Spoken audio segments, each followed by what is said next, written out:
ओर से सुंदर 500 रुपए की सुंदर सी राशि आपने बाबा कुबरेश्वर धाम में तो समर्पित की, बहुत बहुत धन्यवाद। भोजेश जी नायक सारंगगढ़ से सुंदर आपने 501 रुपए की सुंदर सी राशि बाबा कुबरेश्वर धाम में तो समर्पित की, बहुत बहुत धन्यवाद। प्रेमचंद जी मेहता कोटा राजस्थान से सुंदर आपने 500 रुपए की सुंदर सी राशि समर्पित की, बहुत बहुत धन्यवाद।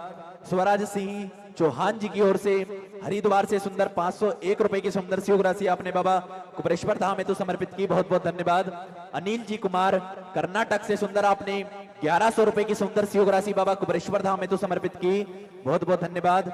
शोभा हरि जी की ओर से जलगांव महाराष्ट्र से सुंदर 500 रुपए की सुंदर सी राशि आपने बाबा कुबरेश्वर धाम में तो समर्पित की, बहुत बहुत धन्यवाद। नव तनीसी जी की ओर से नोएडा से सुंदर आपने 10,000 रुपए की सुंदर सी राशि देकर बहुत बहुत धन्यवाद। आपने 10,000 रुपए की सुंदर सी राशि बाबा कुबरेश्वर धाम में तो समर्पित की। जो पूज्य गुरुदेव के पावन सानिध्य में जो सेवा के कार्य चल रहे हैं उन सभी सेवा के कार्यों में आपने सुंदर सी राशि समर्पित की, बहुत बहुत धन्यवाद। मनमोहन जी गुप्ता अलीगढ़ से सुंदर आपने 501 रुपए की सुंदर सी राशि समर्पित की, बहुत बहुत धन्यवाद। सरोज जी शर्मा उज्जैन मध्य प्रदेश से सुंदर आपने 501 रुपए की सुंदर सी राशि बाबा कुबरेश्वर धाम में तो समर्पित की, बहुत बहुत धन्यवाद। शत्रुधन लाल वर्मा जी राजनांदगांव छत्तीसगढ़ से सुंदर 501 रुपए की सुंदर सी राशि आपने बाबा कुबरेश्वर धाम में तो समर्पित की, बहुत बहुत धन्यवाद। नीरज कुमार साहू जी लखनऊ उत्तर प्रदेश से आपने सुंदर 511 रुपए की सुंदर सी राशि बाबा कुबरेश्वर धाम में तो समर्पित की, बहुत बहुत धन्यवाद। भानु प्रताप जी रायपुर छत्तीसगढ़ से सुंदर 1200 रुपए की सुंदर सी राशि आपने बाबा कुबरेश्वर धाम में तो समर्पित की, बहुत बहुत धन्यवाद। पूज्य गुरुदेव का आगमन हो चुका है, सुंदर गुरु वंदना सुंदर गुरु भजन हम सभी श्रवण करेंगे। जय जय श्री राधे, हर हर महादेव, श्री शिवाय नमस्तुभ्यं।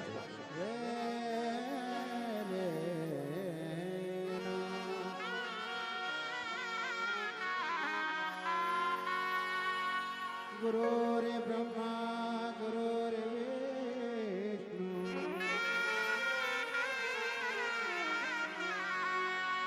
गुरुर्देवो महेश्वरा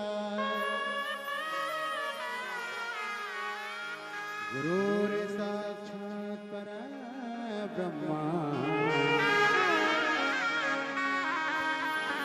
तस्मै श्री गुरुवे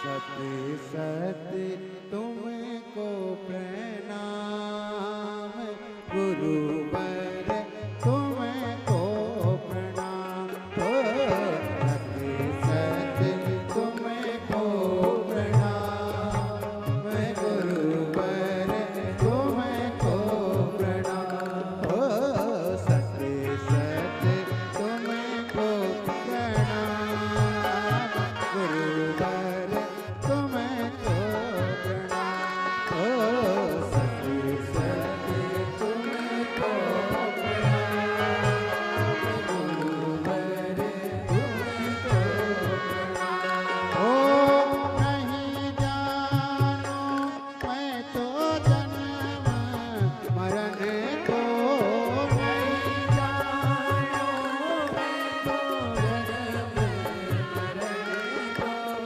नहीं जानो मैं तो स्वर्ग नरक को नहीं जानो मैं तो स्वर्ग नरक को अरे नहीं है 84 मान गुरुवर तुमको प्रणाम हो सत्य सत्य तुमको प्रणाम गुरुवर तुमको प्रणाम।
शास्त्र को चतुर्भीष्व चतुर्भीष्व चतुर्भीष्व पुनस्तदाश्व जायते सुपंचदाश्वता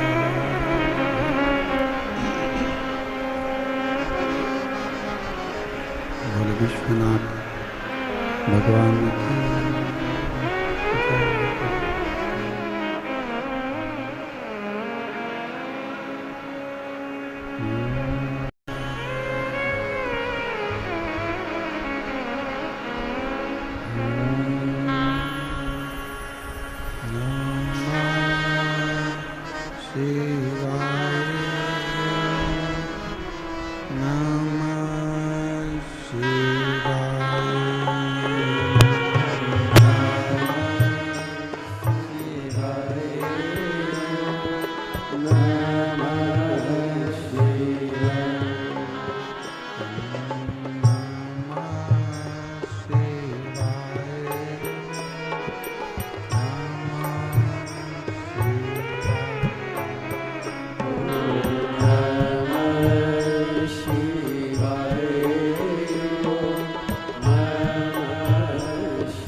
बाबा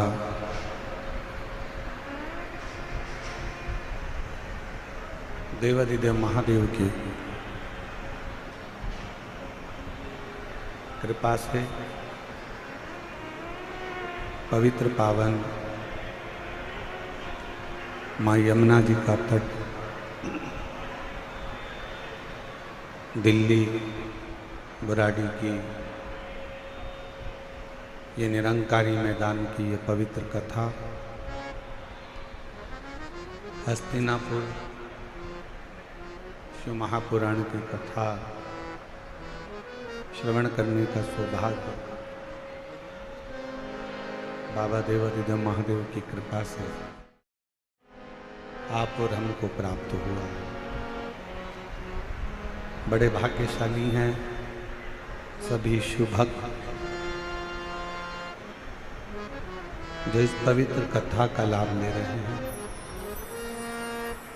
मानव सेवा एवं शिक्षा संस्थान दिल्ली द्वारा आयोजित ये पवित्र पावन कथा अध्यक्ष श्री कौशल गर्ग जी, श्री मयंक द्विवेदी जी, डॉक्टर महंत गौरव शर्मा जी, यश गर्ग एवं समिति के सभी सदस्य और संपूर्ण दिल्ली क्षेत्रवासी, एक बार सभी यजमान परिवार के लिए जोरदार ताली बजाकर उनका स्वागत वंदन करें। तेरी कृपा बिना एक भी ले सांस तेरी कृपा से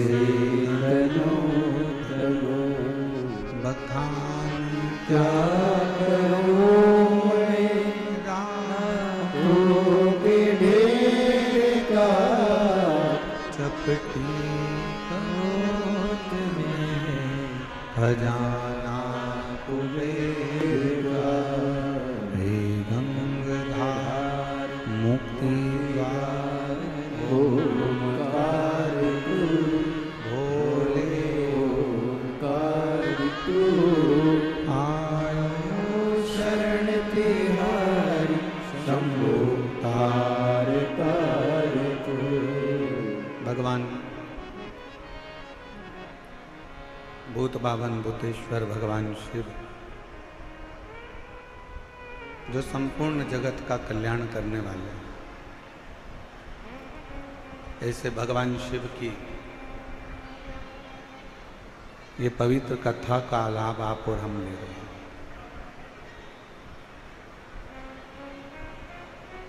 आज दिल्ली वालों का तो सौभाग्य है, साथ ही में भगवान देवाधिदेव महादेव ने हमारी दिल की तमन्ना आज पूरी। ये हमने भगवान शिव जी से कुबेरेश्वर धाम पर बैठकर बाबा से मांगा था कि कभी ऐसा योग बनाना बाबा कि प्रदोष का दिन हो और प्रदोष काल में ही शिव महापुराण की कथा प्रारंभ होकर कथा का लाभ जन लेने से। पर पता नहीं था कि दिल्ली में वो योग बनेगा और निरंकारी मैदान में ऐसा संजोग बना।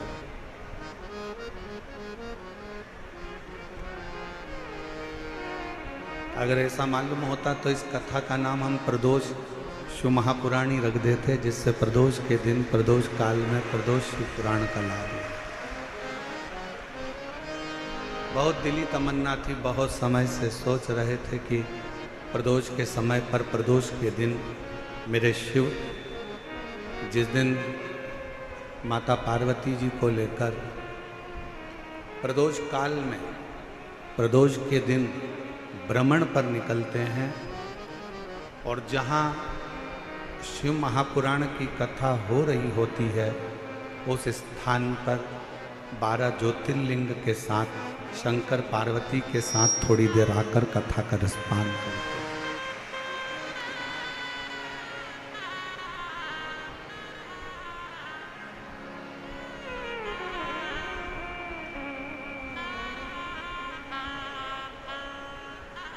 सारे देवताओं में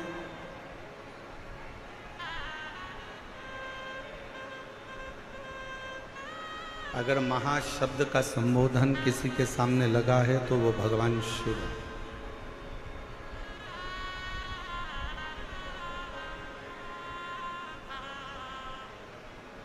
एक ऐसा संबोधन, एक ऐसा अक्षर जिसको महाशब्द कहा है।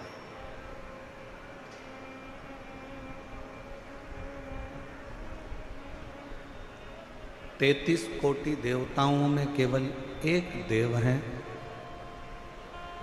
वो हैं भगवान शंकर, जिनके नाम के आगे महाशब्द लगा।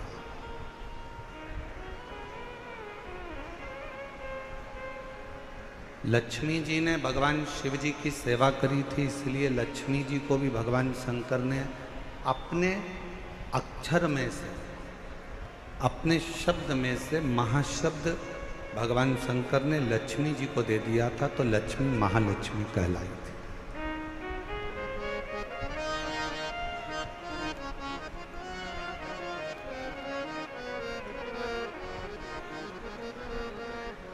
किसी भी देव के आगे महा का संबोधन नहीं है।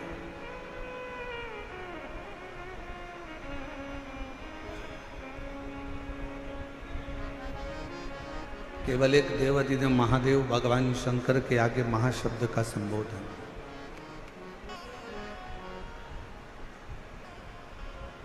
और जितने मेरे बहन भाई, मेरी जीजियाँ, मेरे जीजा, मेरी बेटियाँ, मेरे बेटा, मेरी माताएं, मेरे भाई बंधु जितने भी कथा पंडालों के बाहर बैठे हैं, खड़े हैं, उनसे निवेदन करूंगा कि आप इस पवित्र कथा का लाभ लेने के लिए आए हो तो कुछ देर जो जगह आपको मिल जाए वहाँ बैठो। आज प्रदोष का दिन है और प्रदोष काल में ये कथा हो रही है, जो हमारी भी दिल की तमन्ना थी आज बाबा ने यहाँ पूरी करी है, उसको श्रवण करो। योग लगाया है मेरे भगवान शंकर ने, अगर भगवान शंकर ने योग दिया है, ऐसा संजोग बना है, तो इस संजोग का पूरा फल लीजिए, पूर्ण फल।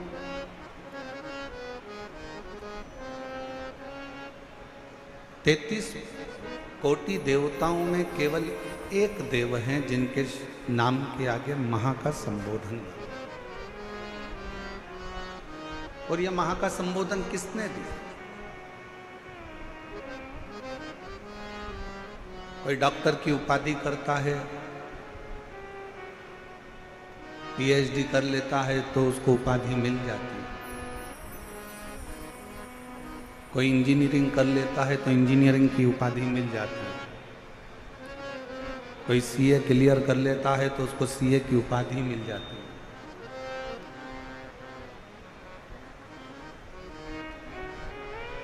किसी ने महामंडलेश्वर की उपाधि धारण करी है, किसी ने जगत गुरु की उपाधि धारण करी है, किसी ने महंत की उपाधि धारण करी है।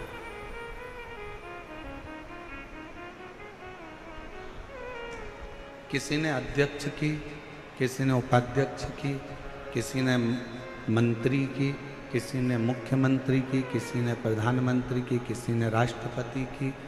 ये उपाधि मिली। तो ये उपाधियां कोई ऐसे ही तो नहीं मिल जाती।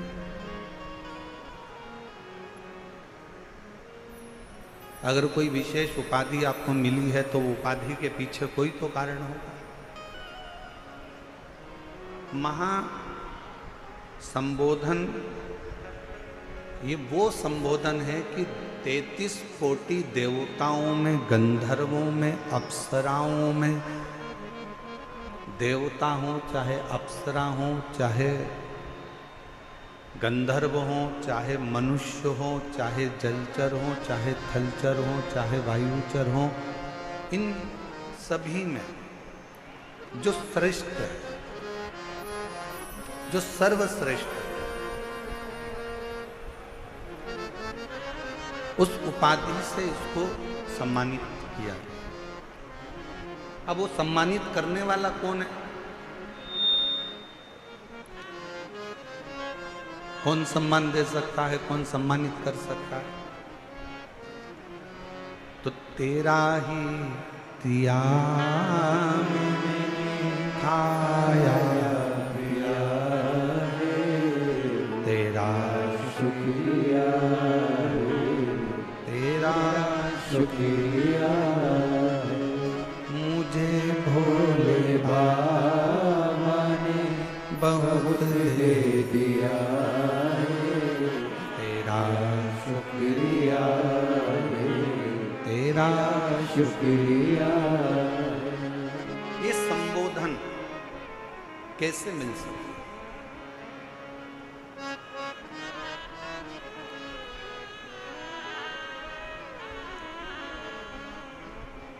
ये संबोधन कोई साधारण नहीं है, महासंबोधन।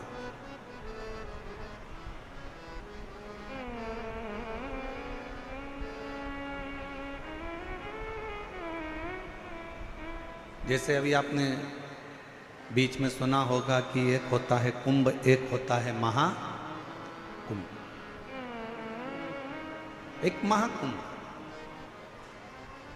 जैसे ये दिल्ली के इतिहास का सबसे बड़ा महाकुंभ है शिव महापुराण की कथा। ये भी दिल्ली के इतिहास का सबसे बड़ा महाकुंभ है। ना कोई होर्डिंग है, ना कोई बैनर है, ना कोई निमंत्रण है, ना किसी के घर पीला चावल दिया गया, ना किसी के घर में सूचना दी गई, ना कोई पत्रिका बटी, ना कोई निमंत्रण पहुंचाया गया। और उसके बाद भी लाखों लाखों शिव भक्त इस शिव महापुराण की प्रदोष की कथा को श्रवण करने के लिए 6 बजे से रात्रि के 9 बजे तक अपना अपना आसन बिछा कर बैठे हो।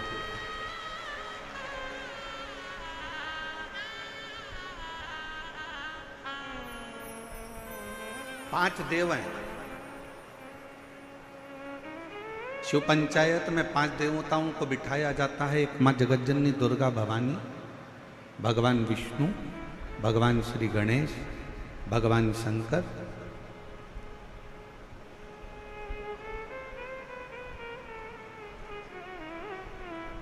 और सूर्य नारायण भगवान। इन 5 देवों के सामने कितना सुंदर कहा है, अगर कोई प्रदोष के दिन, प्रदोष काल में 2 स्थानों पर दीप जला देता है तो वो दीप केवल 2 स्थान का नहीं रहता। 5 देव शिव पंचायत उनके दीप का भी निर्णय करते हैं।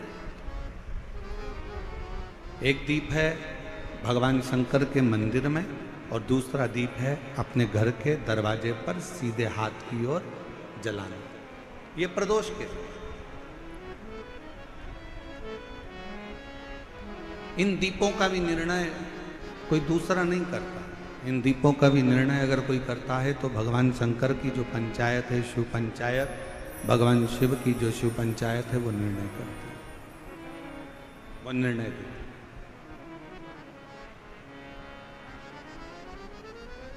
और आज इस दिल्ली के निरंकारी मैदान में कहने में पीछे नहीं हटेंगे। मानव सेवा संस्थान एवं शिक्षा संस्थान जो ये दिल्ली में कथा करा रही है, कौशल जी गर्ग और उनकी पूरी समिति तत्परता से जो कार्य करी है, उसमें कहने से पीछे नहीं हटेंगे। जिसने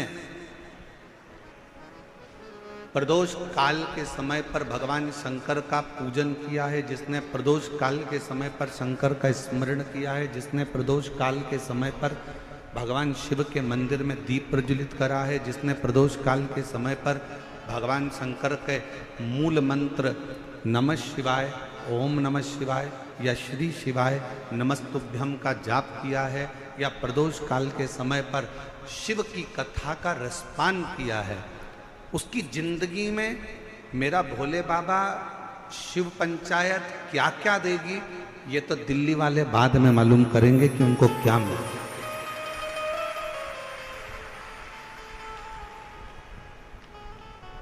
क्या प्राप्त हुआ। और खाली न जाता दर से तुम्हारे, खाली न जाता दर से तुम्हारे, मैं भी खड़ी हूँ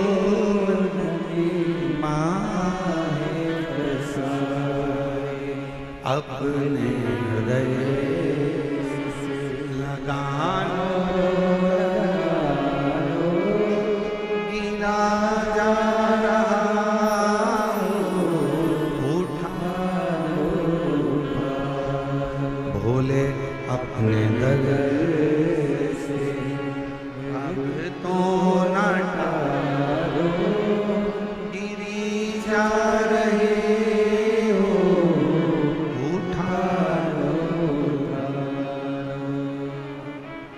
वही समय, वही घड़ी, वही पल। सूर्यास्त का समय था। भगवान नारायण भगवान शिव से मिलने आ रहे थे। बीच राह में श्री गणेश जी महाराज ने दुंदुभी बजा दी। दुंदुभी बजते से ही मां जगतजननी जगदम्बा दुर्गा भवानी के सम्मुख में शब्द पहुंच गए।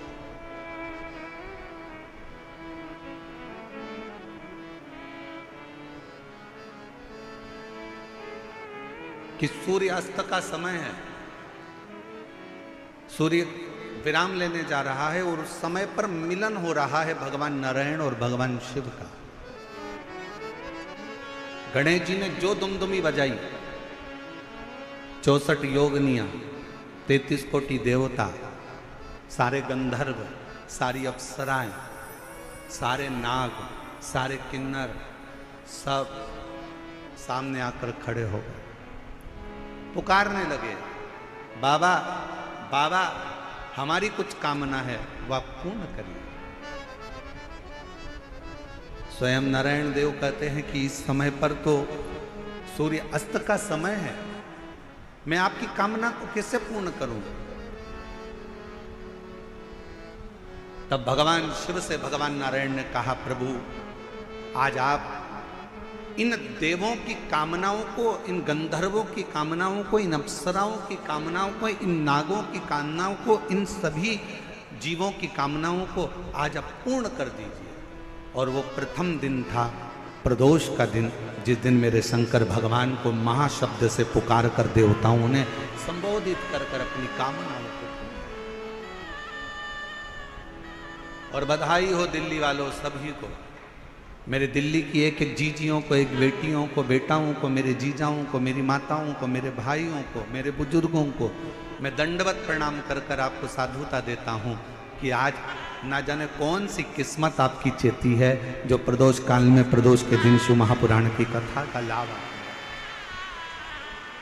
क्या पता कौन सा संजोग बना है।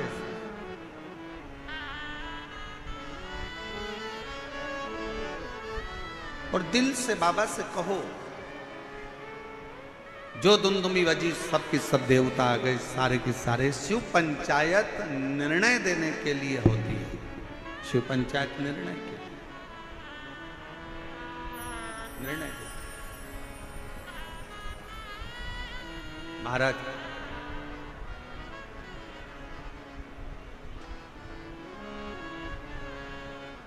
कहते हैं, भगवान नारायण का कोई भक्त जब प्राणों को त्यागता है तो भगवान नारायण अपने पार्षदों को उस जीव को लेने के लिए भेजते हैं।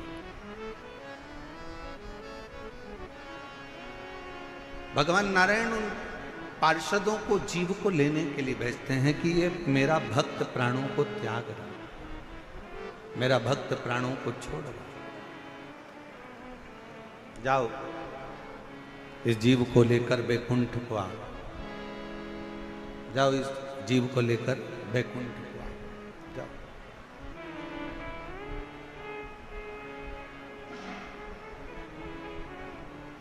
ब्रह्मदेव का यदि कोई उपासना करने वाला, दत्त देव की कोई उपासना करने वाला यदि प्राणों को त्यागता है तो ब्रह्मा जी और दत्त देव अपने पार्षद को भेजते।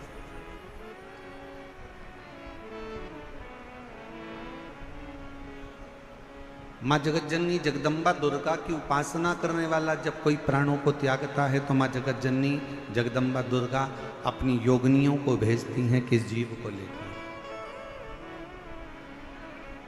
पर भगवान शंकर की कथा को सुनने वाला, शिव की उपासना करने वाला, भगवान शंकर का गुणगान करने वाला, मुख से श्री शिवाय नमस्तुभ्यम कहने वाला, पंचाक्षर मंत्र को नमः शिवाय को जपने वाला, ओम नमः शिवाय कहने वाला, जब भगवान शिव के मंदिर में एक लोटा जल चढ़ाने वाला जब कभी अपने प्राणों को त्यागता है तो शंकर भगवान ना अपने गण भेजते हैं, ना पार्षद भेजते हैं, शंकर भगवान खुद नंदी लेकर अपने जीव को लेने के लिए। अब कोई कहे महाराज इसका कोई प्रमाण है आपके पास? आप कहते हो कि शंकर भगवान अपने जीव को लेने के लिए जाते हैं, तो इसका कोई प्रमाण है आपके पास में? तो बहुत ध्यान से सुनना, इसका प्रमाण कहीं दूर जाने की जरूरत नहीं है। इसी कलिकाल में, इसी कलयुग में नरसिंह मेहता का चरित्र पढ़ लीजिए। नरसिंह मेहता सत्ययुग के नहीं थे, नरसिंह मेहता त्रेता युग के नहीं थे, नरसिंह मेहता द्वापर के भी नहीं थे, नरसिंह मेहता इसी कलयुग के थे। और नरसिंह मेहता इसी कलयुग के थे जब उनकी भाभी ने उनको धक्का देकर निकाल दिया, बहुत सारी बातें कहकर, गालियां देकर, अपशब्द कहकर, ताने देकर जब निकाला गया, बहुत बहुत अपशब्द कहकर निकाला गया, तब नरसिंह जी की आंख में जल थी। सम्मान परिवार वाले देते हैं, सम्मान रिश्तेदार देते हैं, सम्मान समाज देती है, सम्मान कुटुंब के लोग देते हैं, सम्मान परिवार देगा, समाज देगी, दुनिया के लोग आपको सम्मान देंगे। दुनिया के भगवान क्या देता है? भगवान क्या देता है? सबसे पहला अगर कोई दान अगर भगवान करते हैं अपने भक्त को, जो भगवान का प्रिय भक्त होता है, तो भगवान सबसे पहले उसको सम्मान नहीं देते, सबसे पहले भगवान उसको अपमान देते हैं। इतना अपमान कराते हैं, इतना अपमान कराते हैं जिससे वो अंदर से टूटे, भीतर से ये जान ले कि संसार में कोई तेरा नहीं, कोई। और देख लिया संसार हमने, सब मतलब हमने, झूठे नाते झूठे रिश्ते, झूठे नाते झूठे रिश्ते, अरे झूठा है संसार हमने सब मतलब के यार हमने। दुनिया के लोग आपका सम्मान करेंगे, रिश्तेदार आपका सम्मान करेंगे, नातेदार आपका सम्मान करेंगे, कुटुंब वाले आपका सम्मान करेंगे, समाज वाले आपका सम्मान करेंगे, पर जिस दिन आपकी जिंदगी में आपको अपमान मिले, जिस दिन आपको जिंदगी में कोई अपशब्द कहे, अपमान करे, उस दिन समझ लेना कि मेरे शंकर भगवान की अब तुम पर कृपा होना प्रारंभ हो गई।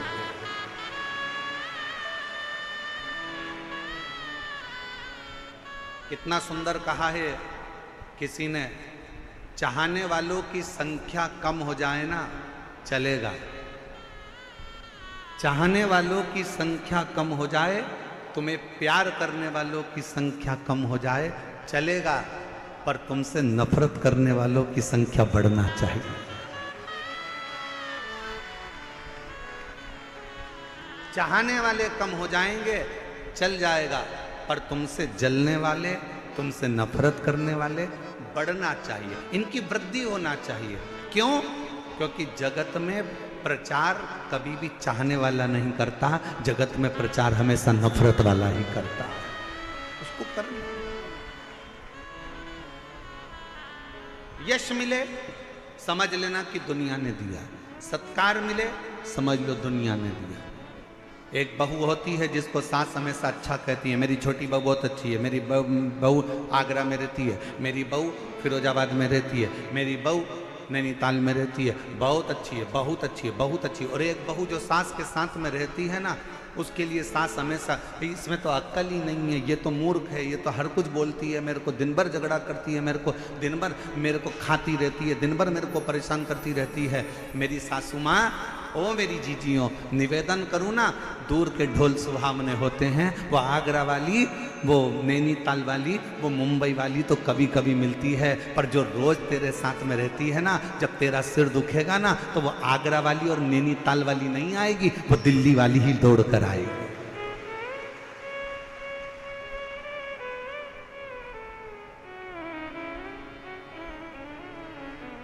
थोड़ा विचार करें, थोड़ा चिंतन करिए।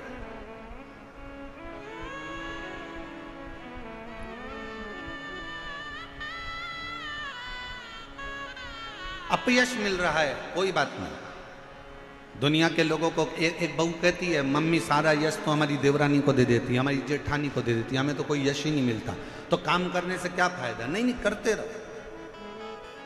मेरा भोले बाबा तेरे साथ में है, मेरा शंकर, मेरा त्रिकालदर्शी, मेरा कैलाशी अविनाशी तेरे साथ में है, तो क्यों चिंता कर, छोड़ दे उसको।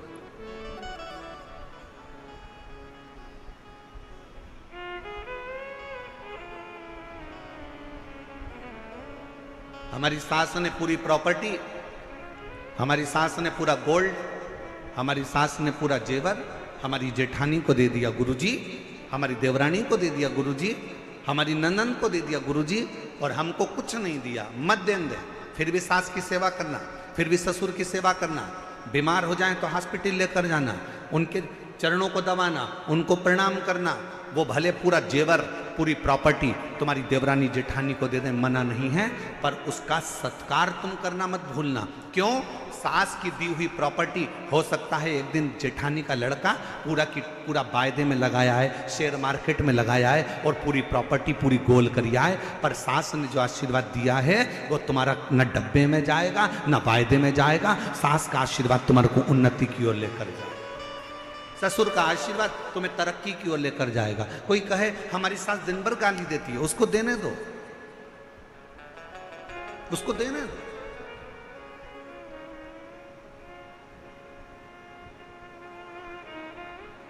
आप अपना कर्म करो, उस कर्म से पीछे मत हटो। नरसिंह मेहता, लोग कहते हैं गुरुजी आप कैसे कह सकते हो कि शंकर भगवान अपने भक्त को खुद लेने आते हैं? भगवान नारायण का कोई भक्त है तो उसको लेने के लिए पार्षद भेजे जाते हैं। माँ जगत जननी का कोई भक्त है, अगर वो प्राण त्यागता है तो उसको योगनियां लेने आती हैं।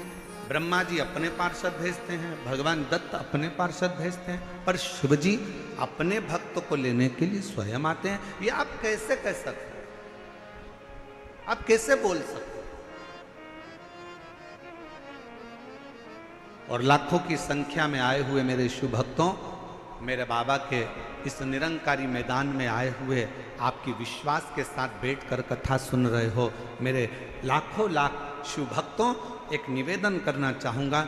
मेरे शंकर भगवान अपने भक्त को लेने आते हैं, इसका प्रमाण आप सतयुग में जाकर मत देखिए, आप त्रेता में जाकर मत देखिए, आप द्वापर में जाकर मत देखिए। भगवान शंकर अपने भक्त को लेने आते हैं, इसका प्रमाण कलयुग में देखिए। नरसिंह मेहता की भाभी ने नरसिंह मेहता को धक्के मारकर बाहर निकाल दिया।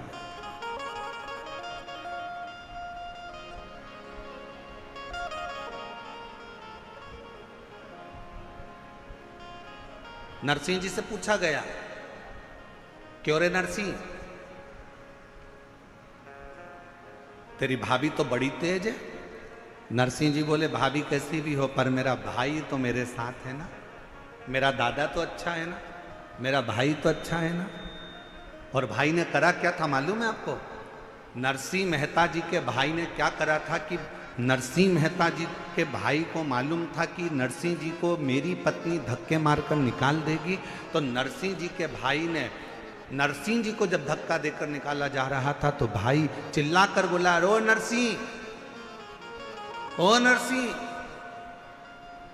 कहां जाएगा? रात के समय पर सूर्यास्त हो रहा है, कहां जाएगा रोने के लिए? सामने शंकर का मंदिर है नरसिंह, वहां चले जाना। नरसिंह जी ने सुन लिया कि मेरे भाई ने मेरी व्यवस्था कहीं अच्छी जगह कर कर रखी है।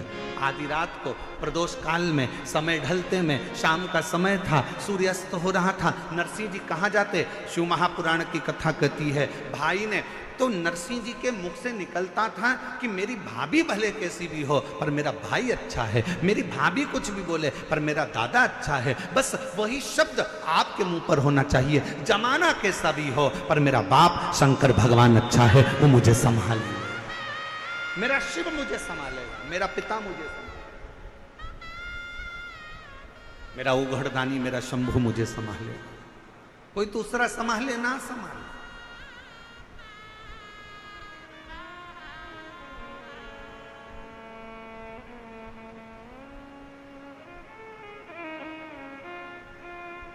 और महाराज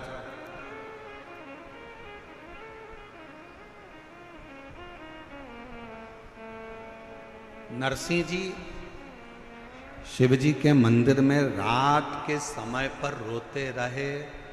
कब? शाम के समय से रोना प्रारंभ करा था और रात्रि हो गई और नरसिंह जी को नहीं मालूम था कि आज मासिक शिवरात्रि।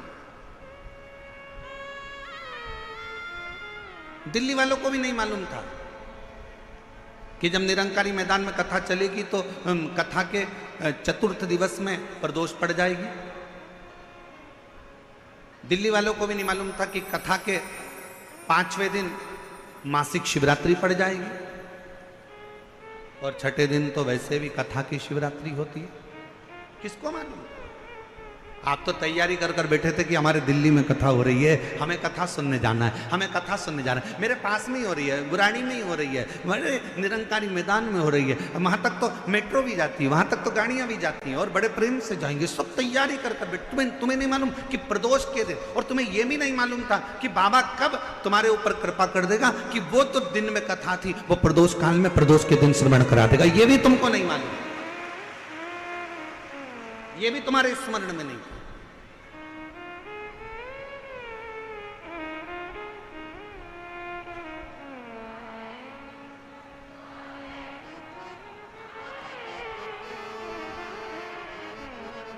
ये भी आपके और हमारे स्मरण में नहीं,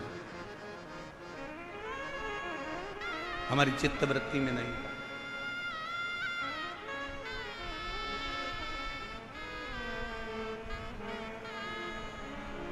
इस कथा के लिए